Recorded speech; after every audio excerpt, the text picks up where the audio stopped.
Ben moi, quand je l'ai connu, déjà, je trouvais qu'il y avait un courage incroyable quand même il est venu me voir dans un studio de doublage parce qu'il faisait du doublage aussi, puis il savait que j'étais là.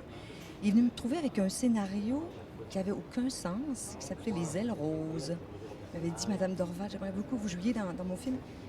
Mais c'était un enfant et j'étais admirative de ce courage qu'il avait, puis en même temps, il parlait vite, vite, vite, vite, vite. Et j'ai lu ce scénario-là il y avait comme 8 films dans un. C'était incroyable, ce scénario.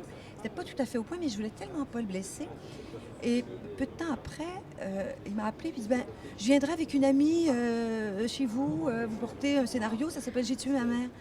J'ai dit: «Oui, avec une amie, c'est parce que là, je vais faire dîner les enfants bientôt». «Oh, je restais pas longtemps». Et il y avait le pied dans la porte et il y a pas, c'est tout le temps. Je dis: «Mais qu'est-ce que c'est que ça?» Ça pourrait passer pour une grande impolitesse, une espèce de un front, mais en même temps, je me disais, il y a quelque chose de très, très naïf, mais de très audacieux en même temps et de très revendicateur. Je vous veux et je vous aurai. Et c'est comme ça qu'il fonctionne avec tous les rêves qu'il a, et Dieu sait qu'il en a, il en a plein la tête, mais tu sais, on parlait de Cannes tout à l'heure en entrevue aussi. Il a rêvé de Cannes pendant le tournage de J'ai tué ma mère. Euh, et j'avais l'impression, je dis, mais il va être déçu, c'est pas possible, il faut se calmer, il faut. Puis en même temps, j'avais même pas envie de lui dire parce que je me suis dit, la vie va lui apprendre des choses, il va comprendre ça. J'ai pas. Ben non, il avait raison sur toute la ligne. C'est toujours ça. Alors des fois, ça peut être exaspérant parce que il crie, il veut, il est impatient, mais il faut voir Il ce y qu'il arrive, obtient, hein. c'est ça, Il faut c'est voir ce ça. qu'il obtient. Il est exigeant envers lui-même, envers les autres, envers la vie, mais il y a ce qu'il veut. Il avait une énergie monstre. Il l'a encore, mais on sentait vraiment. Et c'était difficile même à gérer. Il est déjà venu avec moi dans un festival et il a dormi dans ma chambre d'hôtel. Et le lendemain matin, je crois que j'ai dû le mettre dehors parce que j'avais pas son énergie. Je ne pouvais plus. Je pouvais plus. Ben oui, toutes les deux, on l'a connu quand il y avait. Alors moi, je pense qu'il était venu me voir il y avait 15 ans, dans un studio de doublage.